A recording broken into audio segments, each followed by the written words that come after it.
action to codify my most favored nation policy on drug prices, the biggest. That alone should win the midterms. We have, and I tell this story all the time, my first term, third year, I actually had a slight, it was 0.25% decline in drug price. First time in 28 years. I was so proud. I went home, told our great First Lady, who's now a movie star, I got the biggest, can you believe this? That movie was hot. And it is hot. She became a movie star. It was a good movie. But I went home and I said, you know, it's amazing. We do so well, we work so hard. This issue is the single biggest issue. Okay. I had a news conference, I'm embarrassed to say, a long time ago, my first term, third year, because I went up to a level that I did things that nobody's ever done. 28 years, I brought it down 0.25%. Now I brought it down 80%, 90%, 75%, depending the way on, you know, it's driving the fake news crazy because I say 400%, 500%, 600, depending on the way you want to talk about it, if you want to talk about pricing. But using a conservative number, what we've done is we paid the highest price for drugs anywhere in the world, and now we pay the lowest price for drugs anywhere in the world.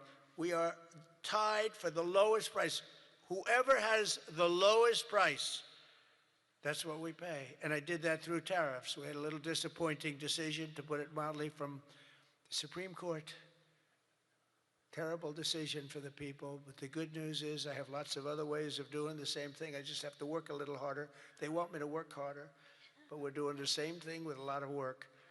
But I used tariffs to get this because I went to other countries. The drug companies were not easy, but I got them. And I said, we're not paying. We were paying for a pill $130 that in London and Germany and different places you'd pay $10. So we were paying 13 times more. They're paying $10, we're paying $130. And the drug companies, I called them in. We had a rough time, but it wasn't that bad. And they agreed because they knew that I couldn't get the countries. You had to get the countries to approve it. And I called up, and you've heard me say this a couple of times, not often, but I called the countries up. I called up France. I said, Emmanuel, you have to cut your good friends from America a reasonable deal. What's happening is you are paying a tiny fraction for drugs. No, Donald, I cannot do anything about that. I said, you can.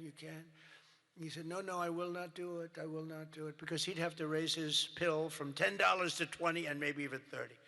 Ours would come down from $130 down to $20. Think of that. From $130, that's what you're going to get. From $130 to $20. But he has to double his price from $10, and they were the boss. I said, no, you will. No, Donald, I cannot do that. And I heard this from all the other countries, too, very elegant people. And they were saying, no, we cannot do this. We will not do this. I said, yes, you will, 100%. No, we will not. Because, you know, they have to double up their prices. And I said, well, here's the story. If you don't do it, I'm going to put, in the case of Emmanuel, I said a 100% tariff on all wines and champagnes coming into the United States. No, Donald, you cannot do that. I said, I've already got the legislation. It's right in front of my desk. I'm going to sign it. Emmanuel, he said, Donald, I will agree to this. So he agreed.